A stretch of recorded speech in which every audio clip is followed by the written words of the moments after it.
Hey kids, today I'm going to read another Thomas and Friends book called The Fat Controller. I think the Fat Controller is just amazing. He is strict, but we all need a strong person so we behave, right? So let's jump in to read The Fat Controller. This is a little note from the Fat Controller to the trains. This is a story about me, Sir Topham Hatt, or the Fat Controller as my engines call me. I have loved trains ever since I was a boy, but engines are sometimes as troublesome as trucks. One morning, the Fat Controller was eating his usual breakfast of toast and marmalade. Lady Hat was pouring him a cup of coffee when the telephone rang. Bother that telephone, said the Fat Controller, frowning. I'm sorry, my dear, he said to Lady Hat a few minutes later. The engines are not behaving themselves. I must go at once. Engines on my railway do as they are told. When he arrived at the main station, there was a tremendous noise. The passengers waiting on the platform were angry. The Fat Controller went into his office and sat down behind his desk. Moments later, the station master knocked on the door. "There's trouble in the shed, sir," he said. "Henry is sulking, there is no train, and the passengers are saying this is a bad railway."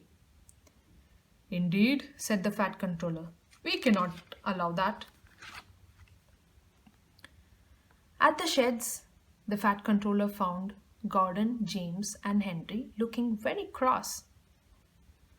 Come along, Henry. It's time your train was ready, said the Fat Controller firmly. Henry is not going, said Gordon. We won't shunt like common tank engines. That is Thomas's job. We are important tender engines. Fetch our coaches and we will pull them. Tender engines don't shunt, huffed Henry. Oh, indeed, said the Fat Controller. We'll see about that. Engines on my railway do as they are told. And he hurried away in his car to find Edward.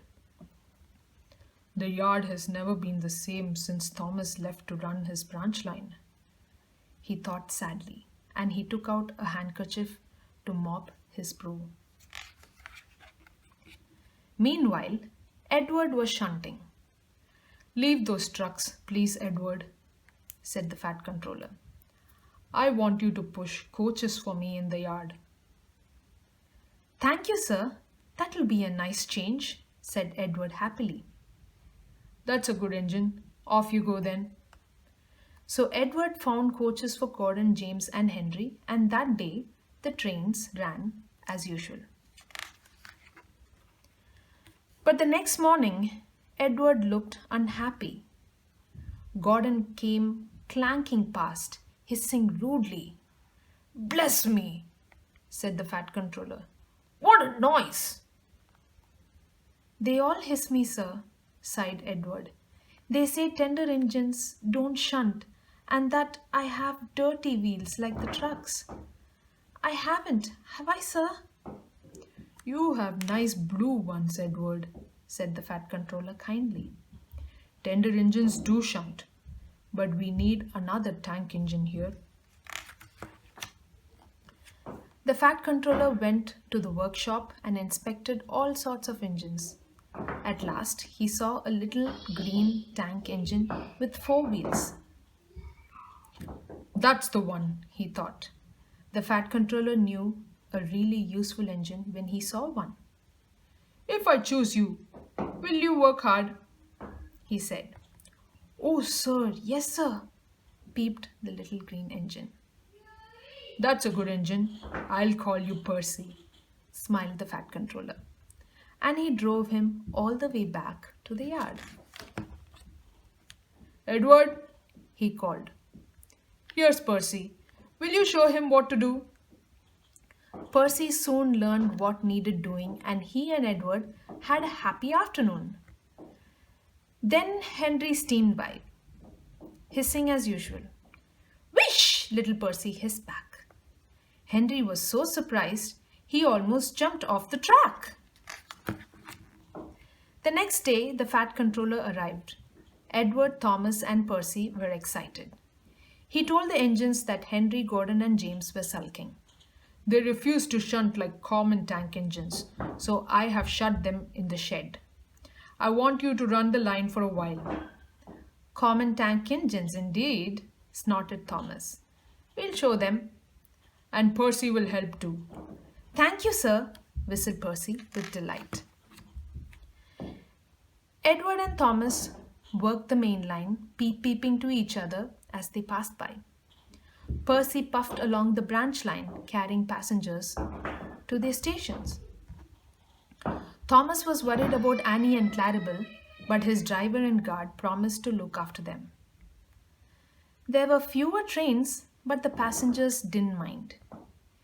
They knew the three naughty engines were being taught a lesson. In the shed, Gordon, James, and Henry were cold, lonely, and miserable.